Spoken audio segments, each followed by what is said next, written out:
Доброе утро всем, кто просыпается вместе с нами. В эфире программа «Утро Якутии» на телеканалах «Якутия-24» и НВК «Саха». Меня зовут Катерина Винокурова. Приветствую вас. Добро пожаловать в новую рабочую неделю. 22 ноября на календаре. И сегодня в нашей программе, впрочем, как и всегда, мы готовы рассказать много полезного и интересного. К примеру, о том, какие лайфхаки применяют при заготовке льда, как воспитать ребенка, как составить договор о залоге имущества, и поговорим об уникальном в своем роде проекте «Я вижу сердцем», в рамках которого пройдет выставка картин людей с проблемами зрения. В традиционной рубрике нашего понедельника мы расскажем о том, что готовят нам звезды на предстоящую неделю. Ну а для того, чтобы у нас с вами была обратная связь, давайте делиться новостями, интересными событиями, которые случились у вас. Вы можете задавать вопросы нам и нашим гостям, ну или кого-то поздравить на всю республику. Наверняка в эти выходные многие из вас уже поставили елочки дома, во дворе или в вашем районе. Можете отправлять фотографии новогодних красавиц, и мы порадуемся вместе с вами. Ну а с каждым днем на улице все больше холодает. Зима по-настоящему вступила в свои права. Зима в Якутии уже началась. Давайте знакомиться, что готовит нам погода на сегодняшний день. Сегодня в центральных районах в 6 часов утра температура воздуха составила минус 30, минус 41 градус. В заречной группе минус 36, 43, в южных 30-31 градус мороза, в Вилюйской группе 35-38, в Нижнеленских 34-41 градус, в западных минус 24-31, в Колыме-Дигирской группе 21-30 градусов мороза. В Янских 21-36, на северо-западе 24-39. Температура воздуха в городе Якутске в 6 часов утра составила 39 градусов мороза, атмосферное давление 767 миллиметров ртутного столба, ветер северо-восточный 3 метра в секунду. Сегодня днем ожидается без осадков, ветер переменный 1-3 метра в секунду, температура воздуха днем опустится ниже 30-32 градусов. Я хочу вам напомнить, что мы ждем от вас фотографии ваших новогодних красавиц. Отправляйте их нам на наш WhatsApp номер, который по-прежнему тот же: 8 914 273 4488. В Якутске тем временем на площади Орджоникидзе уже завершается установка главной новогодней елки столицы. Работы выполняет предприятие «Горсвет». 23-метровая искусственная ель имеет стальной каркас в форме усеченного конуса, по наружной поверхности которого закреплены ветви, а на верхнем срезе устанавливается коническая верхушка из искусственной хвои и макушка в форме звезды. Главный новогодний символ, как и в прошлые годы, будет наряжен световыми снежинками и якутскими узорами. Установку зеленой нарядной красавицы полностью планируют завершить уже завтра. А на площади Ленина также завершается монтаж главной уже республиканской елки. Ее начали устанавливать еще в начале ноября. Обе елки традиционно зажгутся 1 декабря. К началу фестиваля «Зима начинается с Якутии». Напомним, это одно из ключевых мероприятий событийного туризма в России. Ну а хочется отметить, что до Нового года остается всего 39 дней. Самый желанный сюрприз превращается в неожиданный подарок. Приобретайте талисманы от Деда Мороза, и в предновогодний день, 30 декабря, вы можете стать обладателями двух новеньких автомашин Hyundai Solaris и Kia Рио, которые вот сейчас стоят на моем фоне. Также помимо этих автомобилей вы можете стать счастливыми обладателями 2 земельных участков в микрорайоне Сатал в Якутске, 2 мотоциклов, 13 айфонов, бытовой техники, ювелирных украшений, велосипедов, ружей и многого-многого другого. Талисманы продаются на 1-м этаже нашей компании уже с сегодняшнего дня, с 22 ноября. Так пусть Новый год обязательно принесет вам удачу. Вот так вот выглядит талисман. И в подарок сразу же вам выдается вот такой купон с уникальным номером, по которому вы сможете получить замечательные подарки к Новому году. Ну а в Якутии в самом разгаре традиционный сезон заготовки льда. Все мужчины с детства учатся добывать лед зимой, чтобы пить чистую ледяную воду даже летом. Лед заготавливают в начале ноября в водоемах, когда его толщина достигает примерно 20-25 сантиметров. Навыки заготовки льда уходят корнями глубоко в историю и передаются из поколения в поколение. Традиционный способ мало изменился с течением времени. В социальных сетях сейчас многие делятся фотографиями и видео на эту тему. К примеру, один из авторов опубликовал видео, где заготовленный лед ему помогает искать его четвероногий друг, а другие умельцы демонстрируют различные самодельные механизмы, облегчающие им работу.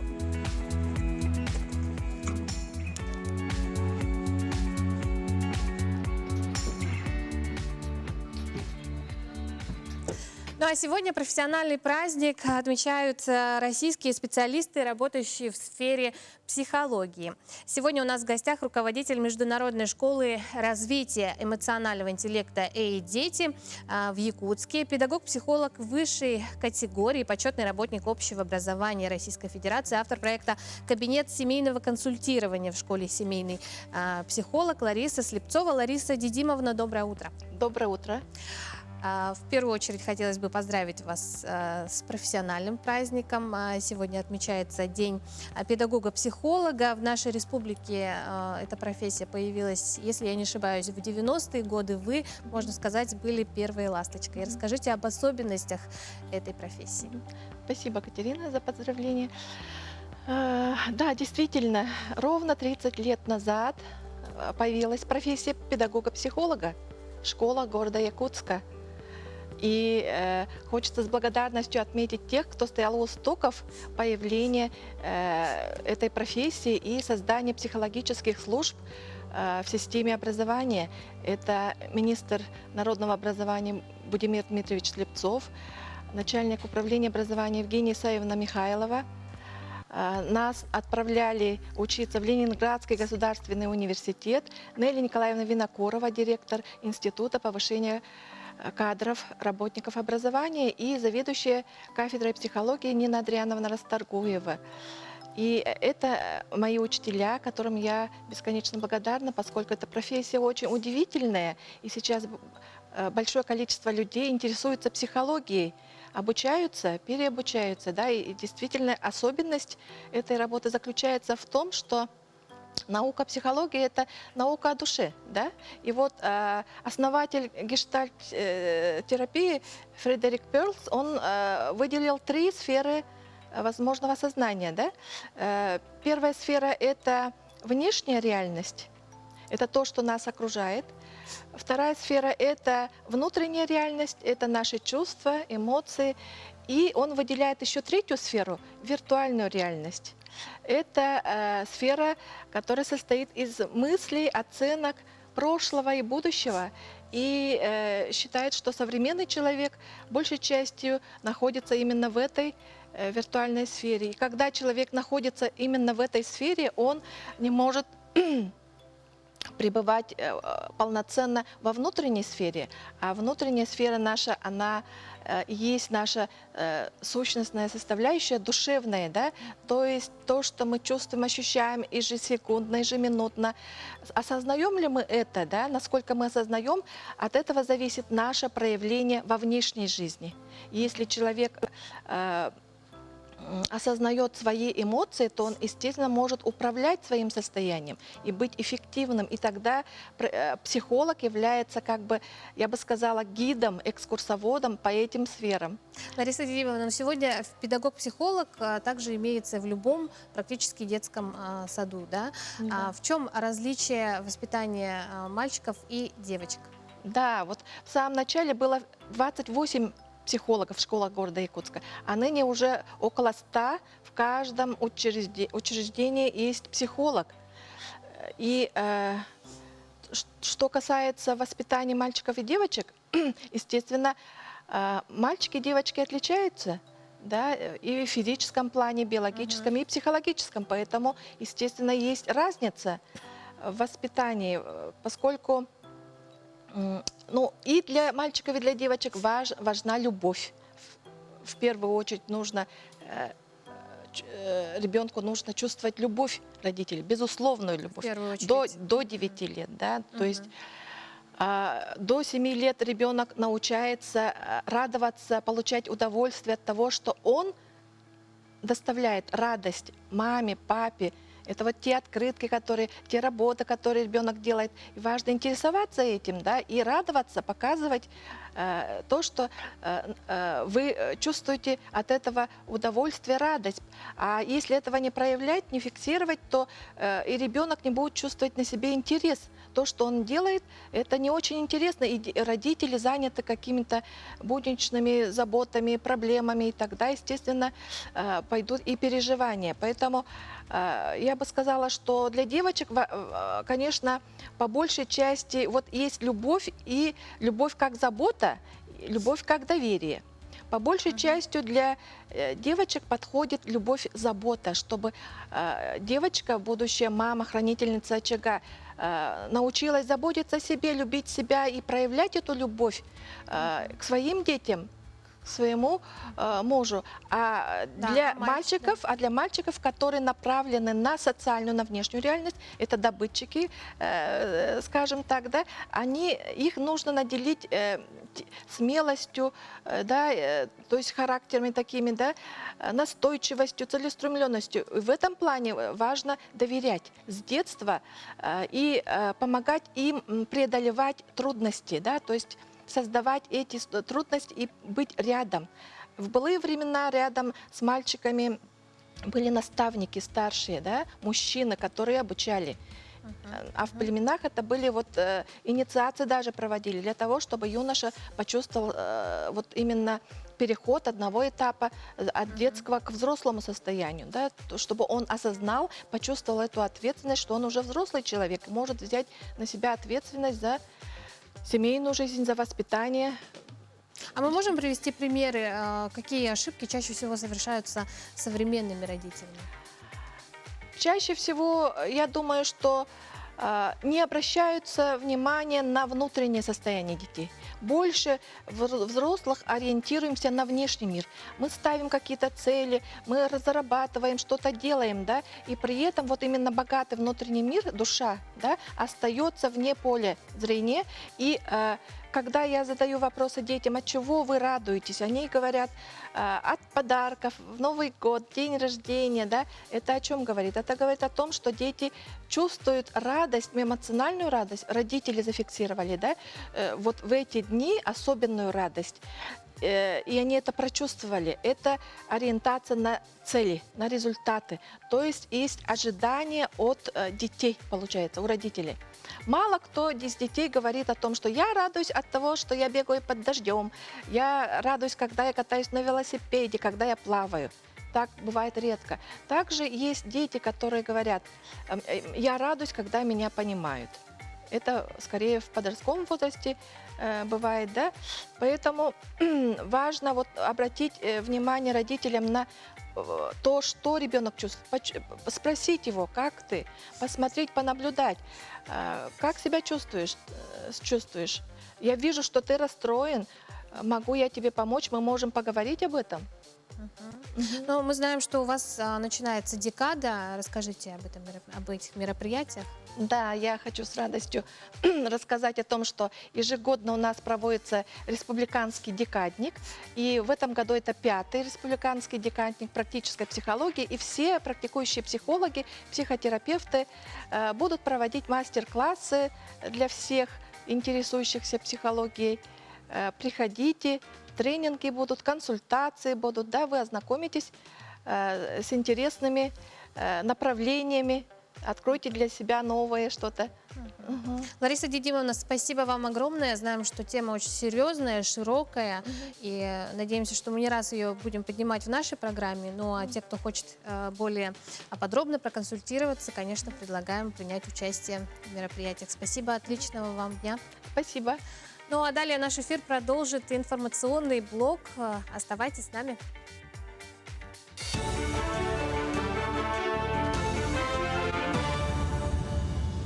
Доброе утро, коллеги! Доброе утро, Якутия! Россия сможет в следующем году произвести 2 миллиарда доз вакцин от коронавируса. Об этом заявил министр промышленности и торговли Денис Мантуров.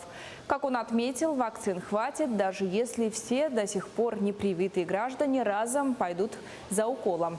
Сейчас сделать прививку от коронавируса можно 5 препаратами: Спутник Ви, Эпивак Корона, Ковивак, Спутник Лайт и Эпивак Корона Н.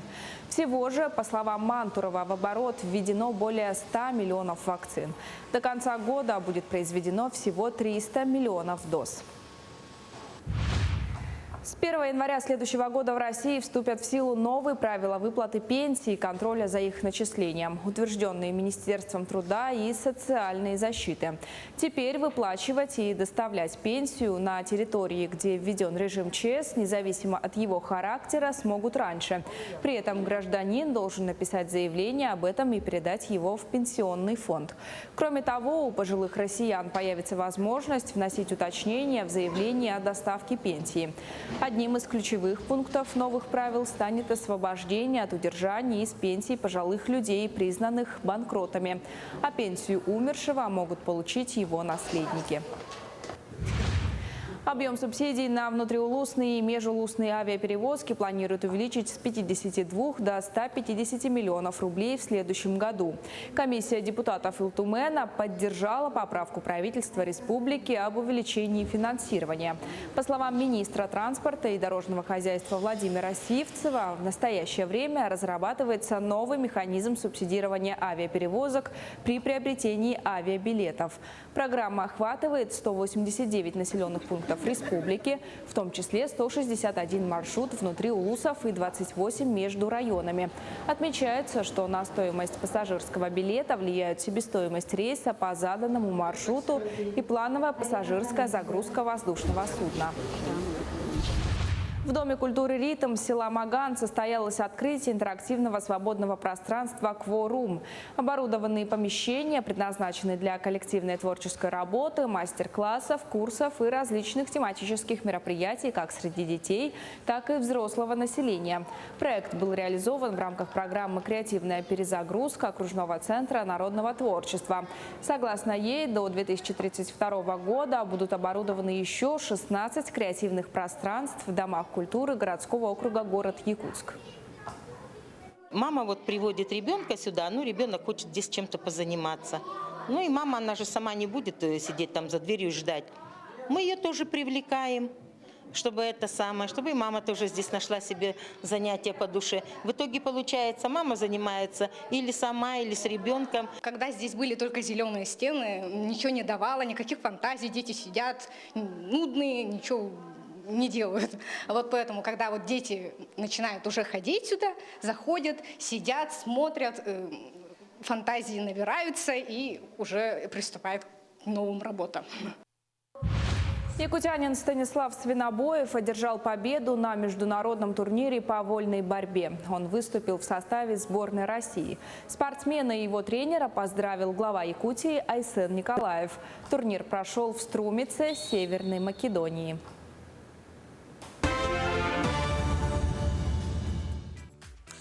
Спасибо коллегам. В жизни каждого из нас могут случиться порой не совсем приятные моменты, но к ним нужно быть готовыми. К примеру, мы все-таки должны знать, как составить договор о залоге имущества, какие обязательства он обеспечивает. На все эти и другие вопросы ответит наш юрист. Доброе утро! Сегодня мы поговорим о залоге имущества, то есть в обеспечении обязательств. Как правило, конечно, речь идет о денежных обязательствах по договору займа. Мы сейчас не будем говорить об ипотеке, именно о залоге. Так, мы решили, что даем своим хорошим друзьям достаточно большую денежную сумму под залог недвижимого имущества. Как нам составить договор залога? Во-первых, договор залога недвижимого имущества подлежит обязательной государственной регистрации. Обременение отражается в реестре. То есть сначала мы просим выписку на это имущество, подтверждающую, что наши дорогие друзья его собственники, да, что он не обременено уже правами банка, например, по ипотеке, да, что нет никаких иных обременений, препятствующих заключить договор залога. В договоре залога, согласно Гражданского кодекса, статьи 432, можно ее подробно посмотреть, указываются самые существенные условия, то есть что мы закладываем, какое недвижимое имущество, например, его полная характеристика, где оно находится, кадастровый номер, площадь и иные данные, да? Какие обязательства оно обеспечивает, то есть какой изначальный договор займа или иная форма договора, да, которую мы обеспечим, в каком объеме. То есть если мы не указываем это, тогда обязательства обеспечиваются полностью вместе с неустойками, штрафами, пенями и иными санкциями. Если мы указываем, что обеспечивается только основная задолженность, значит, при обращении взыскания и реализации данного имущества будет только реализовано в той части, обеспечиваться именно основной долг.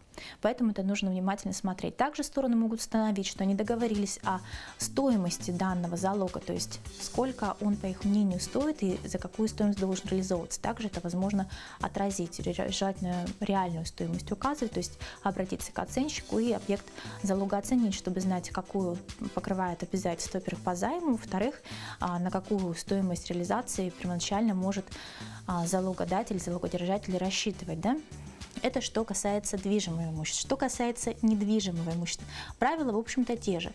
Но необходимо учитывать, что некоторые договоры залога движимого имущества подлежат нотариальному удостоверению в зависимости от формы основного договора. То есть если договор основной, который обеспечивается залогом, подлежит нотариальному удостоверению, значит и договор залога должен быть обязательно нотариально удостоверен, иначе он является недействительным.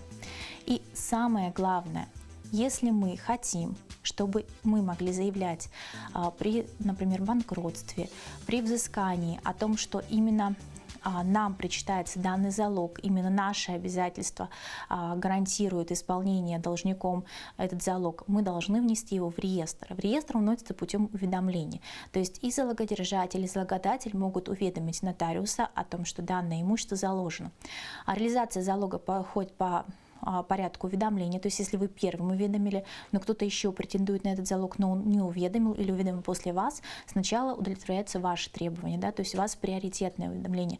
Также, если вы уведомили нотариуса, да, то, следовательно, для третьих лиц данное движимое имущество уже является обремененным, и они не могут утверждать, что им было неизвестно, и они проявили осмотрительность и при его приобретении. То есть вдруг, если так сложится, что залогодатель решит реализовать данное движимое имущество, да, несмотря на то, что еще не выплатил вам задолженность, вы сможете эту сделку оспорить, потому что нотариус был уведомлен о том, что данное имущество не подлежит реализации, потому что есть обязательства, которые оно обеспечивает. Поэтому будьте очень внимательны при заключении подобных сделок, обращайтесь к специалистам. Хорошего вам дня! Хочу напомнить, что задать интересующие вас вопросы нашим спикерам, а также героям нашей программы вы всегда можете, отправив их на наш WhatsApp номер 8 914 273 4488. Также можете делиться с нами какими-то интересными новостями. Так, хорошая новость у нас из Темиртау от автоинструктора, которому мог бы позавидовать сам Джокер. Евгений Евгений воссоздал копию Бэтмобиля из «Темного рыцаря». По словам Темиртауса, он воплотил в жизнь свою идею и полностью усовершенствовал Бэтмобиль. А теперь он готов к продаже, а на его создание у Евгения ушло больше 3 лет. Житель Карагандинской области Казахстана Евгений Бондаренко воплотил свою детскую мечту и теперь рассекает по дорогам города Термитау на созданном своими руками Бэтмобиле. Идея сконструировать автомобиль пришла Евгению спонтанно, около 3 лет назад. За основу был взят дизайн Бэтмобиля из кинофильма «Темный рыцарь», так как с детства парню нравились истории про супергероев. Идея пришла спонтанно. То есть, захотелось какого-то хобби, то есть чем-то заняться, отвлечься в свободное время там как-то. И пришла идея построить машину. Начал смотреть, какую машину можно построить. В детстве всегда нравился Бэтмобиль. Вот, и ответ сам с собой пришел. По словам Евгения, машина собиралась с нуля и буквально по кусочкам. В качестве начинки использовались детали как от легковых, так и от грузовых автомобилей. Подходящие передние колеса нашлись в Москве, передние диски из Владивостока. Некоторые детали и вовсе пришлось делать вручную. Элементы кузова в основном изготовлены из стекловолокна. Машина разрабатывалась с любовью, и внимание было уделено каждым деталям. Допустим, к примеру, по периметру стоят 4 камеры, то есть по бокам, спереди и сзади. А внутри установлены 3 монитора. Чтобы смотреть в эти камеры, один из этих мониторов можно переключать передний вид, задний вид. Сзади у нас сделана подвеска, амортизаторы от КАМАЗа и пружины от Мерседеса. Сзади установлен мотор, радиатор. Все стоит, неправильно, задом наперед. Но в фильме тоже так было. Летом в инстаграм-аккаунте Евгения появилось объявление о продаже автомобиля за 425 миллионов тенге, около 988 тысяч рублей. Пока что машина остается в гараже молодого человека и продолжает участвовать в съемках видеороликов для его социальных сетей. А сам Евгений утверждает, что новые проекты не за горами. От аэромобилей до самолетов. В городе Дубае прошло одно из крупнейших в мире авиационных событий. Дубай Air Show проводится каждые 2 года на специально построенном месте рядом с международным аэропортом Аль-Мактум. Несмотря на меньшие масштабы, чем выставки, проводимые в Париже и Фарнборо, это событие приобрело уникальное очарование. Дубай Air Show начал свою жизнь в 1986 году как Arab Air. С тех пор шоу выросло и превратилось в одно из крупнейших и наиболее важных аэрокосмических событий в мире. В рамках шоу действуют основные тематические выставки. В шоу принимает участие свыше 1200 образцов техники из более чем 60 стран мира. Особым интересом у зрителей пользуются показательные полеты.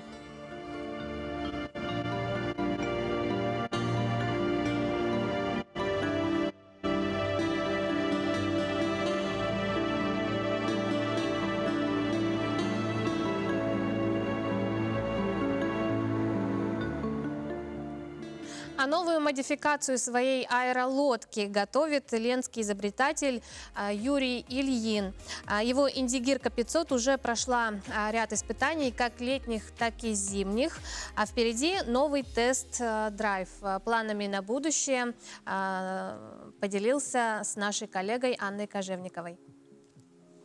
И зимой, и летом этому транспорту по плечу любые труднопроходимые трассы, будь то мелководье, перекаты или снежные торосы. Индигирка 500 Юрия Ильина – это самая современная модификация скоростной аэролодки, не имеющая аналогов во всем мире. И несмотря на то, что Юрий – конструктор-самоучка, он не стоит на месте, а постоянно вносит инновации в свое изобретение.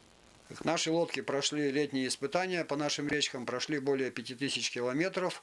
То есть лодки подтвердили все заявленные характеристики, то есть это экономичность, надежность. С лодками ничего не случилось за это время. слава богу. То есть следующий у нас этап, наши лодки должны стать беспилотными. А это непростой процесс. Создать беспилотный автотранспорт куда легче, чем водный. Здесь необходимо учитывать массу особенностей передвижения по водному пространству и непредсказуемость природной стихии. Беспилотная модель аэролодки позволит использовать ее в таких ситуациях, когда необходимо доставить какой-то груз в точку, куда не отправишь человека, или забрать людей из определенного пункта назначения, не теряя времени. Если я, допустим, на ней сам приеду, а мне оттуда надо вывезти 2-3 человека, то есть все равно кому-то придется остаться. То есть, а так она может приехать, привезти груз, ну то есть оказать какую-то помощь. А пока Юрий готовит базу для содержания своего изобретения, где будет возможность опробовать аэролодки в зимний период. Первый тест-драйв модели ленского изобретателя уже прошли и показали себя с лучшей стороны. Простота конструкции и легкость в управлении позволяет беспрепятственно передвигаться на Индигирке 500 не только летом, но и зимой. В прошлом году модель этой лодки уже прошла испытания по снежным торосам. В этом ее ожидает проверка на морозоустойчивость. Помимо постоянной работы над новой модификацией аэролодки, Юрий повышает и свой уровень знаний в разных сферах, в том числе IT-технологий. Он резидент технопарка в городе Якутске, а также выезжает на различные российские инновационные форумы. Ведь чтобы всегда быть в тренде и совершать новый прорыв в своих изобретениях, нужно в первую очередь совершенствовать свои знания и навыки. Анна Кожевникова, Виталий Андреев, Ленск. «Я вижу сердцем» – это уникальный проект в своем роде. Первая в Якутии выставка картин людей с проблемами зрения. Участники данного проекта являются незрячие люди разных возрастов и пола. В картинах участники проекта отражают свое видение мира, каким они его представляют и ощущают, все свои мысли и чувства. Об этом проекте нам более подробно сегодня расскажут участники и авторы проекта. Это организатор проекта Ксения Копырина, автор проекта Марика Амосова, а также участник проекта Мичил Моисеев. Доброе утро, уважаемые гости. Доброе утро. Ну, расскажите об истории создания проекта, как и чем вы вдохновились. Я являюсь автором проекта, меня зовут Марика Андреева. Очень приятно, спасибо, что вы нас пригласили сюда и даете возможность рассказать о таком проекте. Спасибо, что пришли к нам этим утром. Вот. Вообще идея пришла очень спонтанно, когда после просмотра фильма «Ван Гог», это очень известный художник, и я думаю, скорее всего, что это он подарил, потому что он вдохновил на это. А до этого я видела картину его в Москве, почувствовала его энергетику картин, почему он становится такой, почему он популярный. И здесь пришла идея сделать мастер-класс с людьми, которые живут в параллельном мире, не в нашем мире, совершенно другом мире.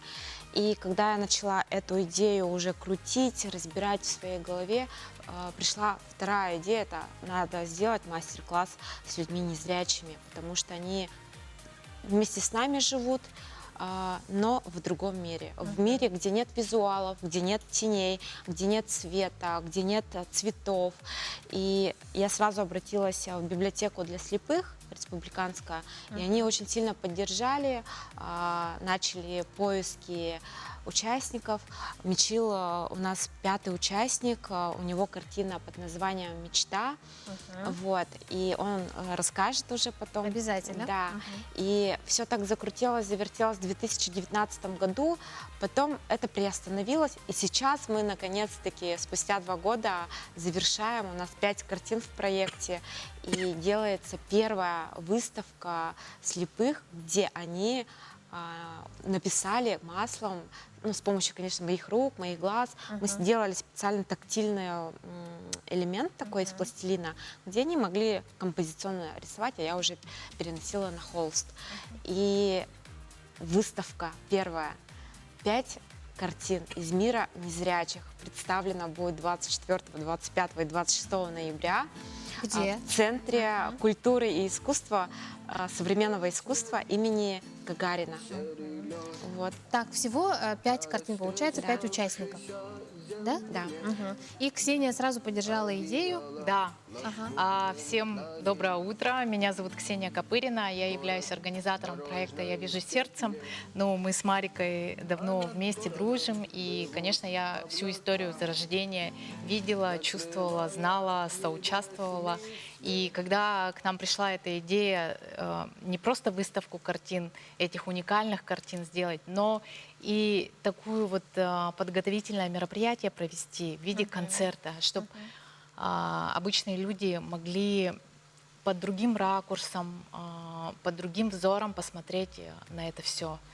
И концепция нашего мероприятия, выставки концерта, задумана очень глубоко. Там глубокая философия. И я надеюсь, что нашим гостям очень это все понравится. Чуть попозже мы еще расскажем о самом концерте. Сейчас не хочу вам раскрывать все тайны. Вот. И хочу подчеркнуть нашу миссию проекта, чтобы мы могли все жить в одном пространстве, знать о существовании друг друга и быть лояльными. На самом-то деле за этим проектом кроется и вскроется очень много у нас точек соприкосновения. Вот такая у нас миссия, да, и такая миссия, я думаю, достойна выйти на международный уровень. Поэтому планы у нас очень амбициозные. Тем более у нас в команду пришли все люди очень уникальные, тоже со своей глубокой жизненной философией. И они помогают нам делать этот проект, потому что, как понимаете, это идея творческая, частная, наша, да, и у нас нету какого-то финансирования, и мы реализовываем этот проект только все за счет личных средств, и поэтому вложили туда очень много души и энергии. Душу, да. Да. Поэтому всех очень ждем 24, 25, 26. Это нужно один раз прочувствовать, посмотреть со своего ракурса. И только в таком случае, я думаю, будет понятна наша миссия. Мичил, ну не терпится узнать у тебя, да, о твоем произведении, мечта, да, как сказали, называется. Расскажи, как долго ты ее рисовал, что ты чувствовал при этом, какие у тебя ощущения были, что ты хотел тем самым показать, да? Ну, добрый день, дорогие зрители. Ну, мне звонили из библиотеки. Это было в 2019 году, в ноябре месяце. И мне сказали, что такой большой проект есть. И согласен ли ты участвовать в этом проекте? Ну, я с радостью согласился, потому что я люблю, я в жизни очень, такой активный человек, да. Я люблю вот таких мероприятий. Ну, я раньше в детстве немножко видел, да, цвет. Поэтому у меня вот есть свои любимые цветы. Краски, да? Ага, краски. Ну, я еще очень люблю природу, отдыхать на природе с друзьями, с родственниками. И это моя мечта. И, Ты нарисовал природу, да? Я рисовал природу, и там стоит дом. Мичил мечтает о частном своем доме. Это моя мечта, да? И дом. И там птицы, и дом над рекой, и на таком природном месте. А вот помимо Мичила, да, еще другие участники, они тоже... Да, еще у нас 4 участника имеется, и они будут 24-го у нас на концерте, поэтому там тоже будут истории.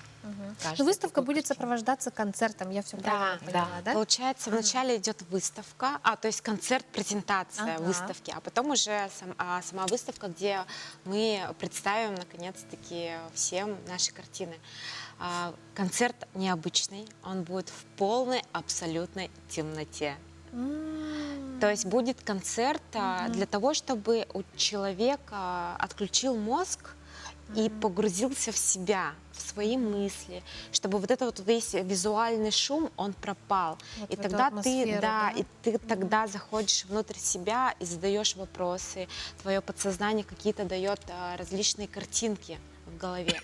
И поэтому наша задача просто человека открыть сердце, чтобы он не увидел просто так картина. Да, это картины красивые, чьи-то мечты. Нет, он должен посмотреть с другого ракурса. Потому что люди вытащили свое мировоззрение в наш мир визуальный, не видя это. Это уникальные картины в своем роде, и концепции похожие даже нет в мире. И поэтому, если мы сможем долететь до Нью-Йорка и организовать такую же выставку, как в Якутске организовываем, то ценность картины увеличится очень-очень дорого. Да. Я думаю, обязательно нужно ребенка с собой взять на выставку. Не только взрослым это будет полезно. Кроме темноты, у нас еще будут дополнительные запахи различные, которые будут во время сценария. Там сценарий о чем-то говорится, и такие запахи будут присутствовать. И музыканты. Музыканты — это отдельная вообще тема. Будет 5 музыкантов. 2 хомусиста-виртуоза. Это Эркин Алексеев и Туяра Жиркова. Из музея Хомуса они поддерживают нас. Также будет гонг Евдокия Белолюбская. И 4, то есть музыканта. И ханг. Ханг — это новый вообще инструмент у человека, современный инструмент. Он такой, как тарелка НЛО с выемками. И человек, играя, издает такие мелодии космоса. И за счет аудиофильма, то есть без изображения, плюс 4 музыканта, живые инструменты, и только потом у нас картины. Как интересно. И вся эта программа срежиссирована профессиональным режиссером, очень талантливым молодым режиссером Максим Идукин. И также вся программа составлена с помощью ведущих психологов республики. Поэтому вас ждет необычный вечер. Что ж, давайте еще раз напомним, с какого числа, где будет проходить, и кто в первую очередь должен посетить это мероприятие. Здесь я хочу затронуть нашу миссию, наши цели и задачи проекта. Проект очень особенный. Сейчас он только в первый раз выходит в свет. Я отношусь к нему как к очень хрупкому нашему детищу. И так как я еще по призванию сама юрист, и моя личная миссия заключается в том, чтобы оберегать наше творчество Якутии. Я очень горжусь своей родиной, люблю свою родину, и вот миссия еще закладывается в том, что этот проект должен узнать весь мир. И я верю в силу своего рода, своего народа, и у нас действительно открытые и особенные сердца. И вы сможете прикоснуться ко всей этой нашей глубокой философии 24, 25 и 26 ноября в Центре современного искусства имени Гагарина. Приглашаем всех якутян и гостей нашей столицы. Девушки, огромное спасибо, Мичил. Удачи, успехов. Ну а мы прервемся ненадолго. Оставайтесь с нами.